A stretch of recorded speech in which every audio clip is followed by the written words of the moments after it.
Hi అండి, ఎలా ఉన్నారు మీరందరూ? సో ఈరోజు మనము తెలంగాణ రాష్ట్రంలో ఇంద్రమ్మ ఇళ్ల పథకానికి సంబంధించిన ఒక లేటెస్ట్ అప్డేట్ గురించి చెప్పడం కోసం వీడియో అయితే చేస్తున్నానండి.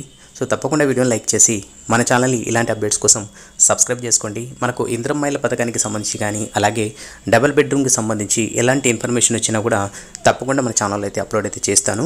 అలాగే ఈ వీడియోని లైక్ చేసి సబ్స్క్రైబ్ చేసుకునే వాళ్ళు సబ్స్క్రైబ్ చేసుకోండి. ఇంకా మనం అప్డేట్లో చూసుకున్నట్టయితే సో ఇందులో మనకి రెండు అప్డేట్స్ అయితే ఉన్నాయండి. సో ఒకటి వచ్చేసి రుణమాఫీకి చూసుకున్నట్టయితే ఎవరైతే అర్హులు ఉన్నారో, ఎవరికైతే పెండింగ్లో ఉందో సో వాళ్ళందరికీ రుణమాఫీ చేశామని చెప్పేసి కూడా అప్డేట్ ద్వారా తెలుపుతున్నారు. అంతేకాకుండా మనకు డిసెంబర్ 9న సోనియా గాంధీ జన్మదినం సందర్భంగా రూపాయలు 2 లక్షల లోపు రుణమాఫీ కాని రైతులకి రుణమాఫీ చేసే విధంగా ప్రభుత్వం చర్యలు తీసుకుంటున్నారని చెప్పేసి కూడా ఈ అప్డేట్ ద్వారా తెలుపుతున్నారు. అంతేకాకుండా త్వరలో నిరుపేదలకు ఇంద్రమ్మ ఇళ్లను ప్రభుత్వం మంజూరు చేస్తుందన్నారు.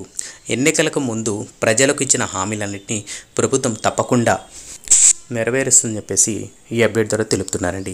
సో ఇదండి మనకు వచ్చిన లేటెస్ట్ అప్డేట్. సో ఇందులో చూసుకున్నట్టయితే మనకు రుణమాఫీ ఎవరికైతే కాలేదో, అంటే 2 లక్షల లోపు ఎవరికైతే ఉందో సో వాళ్ళకైతే వచ్చేసి మ్యాక్సిమం మనకు నెక్స్ట్ మంత్ డిసెంబర్ 9 ఆ టైంలో కానీ వాళ్ళకి రుణమాఫీ చేసే అవకాశం అయితే ఉందని చెప్పారు. ఆల్రెడీ రుణమాఫీ ప్రక్రియ అనేది కూడా కొనసాగుతుందని చెప్తున్నారండి. సో దీంతోపాటు ఎవరైతే నిరుపేదలు ఉన్నారో, సో ఎవరైతే ఇల్లు లేని వారు, అంటే మనకు ఆల్రెడీ ఏవైతే ఇంద్రమ్మ ఇళ్ళకి సంబంధించి ఎవరైతే అప్లికేషన్ అయితే చేసుకున్నారో, సో ఎవరైతే అర్హులు ఉన్నారో సో వాళ్ళని ఫిల్టర్ చేసి మనకు త్వరలో ఫైనల్ లిస్ట్ ఇచ్చే అవకాశం అయితే ఉందండి. సో దీని తర్వాత మనకు ఇంద్రమ్మ ఇల్లు కూడా మంజూరు చేస్తారు. అలాగే దీంతోపాటు స్థలం ఉండి కట్టుకోలేని వాళ్ళకు వచ్చేసి 5 లక్షలు కూడా వాళ్ళైతే విడుదల చేసే అవకాశం అయితే ఉంటుంది మనకు విడతల వారీగా. సో ప్రస్తుతానికి ఈ ప్రాసెస్ అయితే జరుగుతుందండి. నాకు తెలిసి ఇంకా మనకు డిసెంబర్ నుంచి అయితే ఈ ప్రక్రియ అయితే కొనసాగే అవకాశం అయితే ఉంది. ఎందుకంటే ఈ మంత్ ఆల్మోస్ట్ ఇంకా అయిపోయింది కాబట్టి సో చూద్దాము నెక్స్ట్ డిసెంబర్లో మనకు నెక్స్ట్ వీక్లో ఏమైనా అప్డేట్ వచ్చినప్పుడు తప్పకుండా మీకు తెలియజేస్తాను.